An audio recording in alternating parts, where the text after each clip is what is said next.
In today's video, I'm going to be going over 10 more mistakes new, returning and even advanced players make in 7 Days to Die. If you make any of these mistakes today, don't feel bad though, because I do at least half of these. Be sure to stick around for number 1, which I think is definitely the biggest mistake a new player can make. Before we start, if you enjoyed today's video, be sure to subscribe. We're trying to hit 500 subscribers by the end of June. But with that out of the way, let's get straight into number 1. Number 1 is a classic rite of passage for the new 7 Days to Die player, and a continued thorn in the side of certain advanced players, not priming your grenade before you throw it, or charging the throw for that matter. We've all been there. You pull out a grenade, you press left click, and you drop a dummy grenade at your foot. To throw the grenade properly, you need to prime it by pressing right click. If you're using primitive explosives like dynamite or pipe bombs, be sure to throw it before the fuse burns all the way, or you'll explode. And then hold left click. A bar will appear. This is the strength at which you will throw the grenade. A full bar will give you the maximum distance.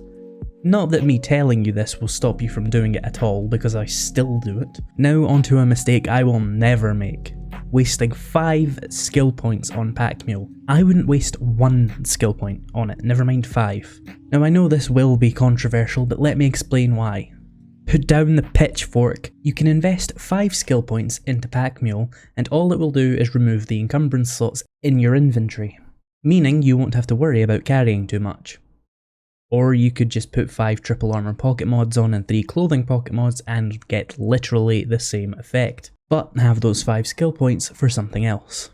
Or, if you absolutely must have all those armor mod slots for something else, you could invest a single point into Grease Monkey and get 9 more inventory slots by building a bicycle, and completely open up the other 18 slots in your inventory because vehicle speeds aren't affected by your encumbrance.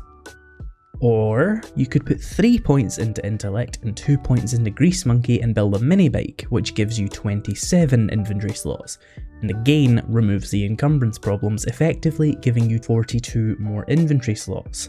So your choice is spend 5 points at least. Let's not forget the 4 you'll need to put into strength to max the skill to get 18 slots you already have but move faster while at full capacity. Or you can put 3 points into intellect and 2 points into Grease Monkey and get 42 slots, and you'll also have a mini bike which will remove encumbrance and armor speed, as well as giving you more speed flat out. Now, while all those angry commenters waste their breath in the comments about how they absolutely need the 5 armor slots that the triple armor pocket mods would take up, let's move on to number 3. A mistake I call the IzPrebuilt special. You click modify on your gun ejects its loaded ammo, you don't reload it until a feral wight is sitting on you. Need I even say more? Remember to reload after modifying your guns.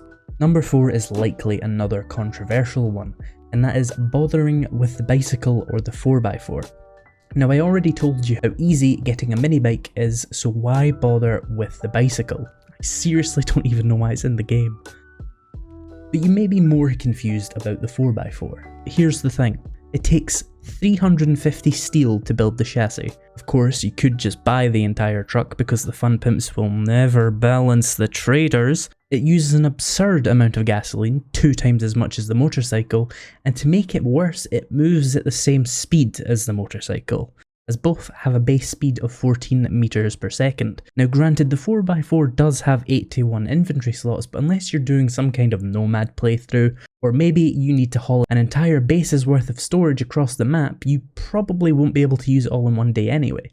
There's only so much time you have to loot in a day anyway. 81 slots plus your own 54 slots? How much loot do you really need? Now the 4x4 does have 2 seats, so it actually would be useful in multiplayer as it will essentially be as fuel efficient and as fast as 2 motorcycles, but with 11 more inventory slots. But if you're on single player, just stick with a motorcycle or gyrocopter, links in the description on how to get both of those by the way. Number 5 sticks to the topic of vehicles, and that's worrying about rivers or landmines while in your vehicle. Your vehicle can take a beating. When you go over a landmine in a vehicle, it will survive, and so will you, as you take massively reduced damage. And rivers you can safely just plow through, although lakes will slow you down, which may cause you to drown. Yeah, that rhymed. But rivers won't stop you. And just like that, we're halfway there. If you're enjoying the video and want to see me trigger more Pack Mule and 4x4 fans, then hit that subscribe button and turn notifications on. On to number 6, which is a very interesting one in my opinion, as I only noticed it very recently. And that is taking fetch quests from traders. Now I know you're probably quite confused, but here's the reason. When you do a fetch quest, don't you just kill all the zombies and take all the loot anyway? So basically you're already doing the clear zombies quest, but here's the issue. A tier 1 fetch quest will give you 330 dukes upon completion. A tier 1 clear zombies quest will give you a base of 800. You would have to do a tier 4 fetch quest to get paid the same as a tier 1 clear zombies. And you're doing the same thing. So what I'm saying is, forget the fetch quests, just do clear zombies. And if you absolutely must do a fetch quest, make sure it's close by and that you just get the courier stash as soon as possible, because you're not being paid enough to clear that building. Do you really want to be underpaid and exploited in a video game? Tell Rekt he can shove his courier satchel up his... Oh, and by the way, the fetch/clear quests that become available at tier 2 are paid a little better than the normal clear quests. So if they're available, you should probably take them over plain clear quests. Number 7 is a mistake I see a lot of new people make often, and that is scrapping your workstations when you place them in the wrong place. Let me show you something. Place the land claim block, hold E on the workstation, and select take. To some of you that may be obvious, but someone just had their entire worldview cracked like a goddamn glow stick. I should say that in the case of the forge, make sure you clear out its smelting inventory, as you won't get that back. You can do that by crafting all the forge's contents back into its inventory form like so. Number 8 is a very easy mistake to notice but very hard to remember. You forget about the vultures. You go onto a roof, you let your guard down, and suddenly you have a broken leg, a concussion, 70% infection, and your left arm appears to be in a different biome somehow. And that was of course the vultures. They spawn on a lot of roofs. You should try and remember when going onto a roof that the Grim Reaper himself has a high chance to just be sitting waiting. So always have your weapon at the ready and look to the skies when on a rooftop.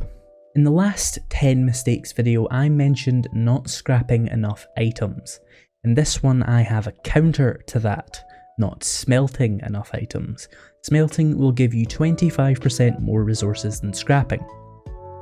Now it's obviously very inconvenient to smelt every single iron can you can find, but it's probably better to smelt all those candlesticks, trophies and door handles, because they take ages to scrap and will tie up your inventory crafting. And lead and brass are generally harder to find than iron, so you may want to maximise the amount you get by smelting them instead. And the last mistake is upon us, and it is a big one.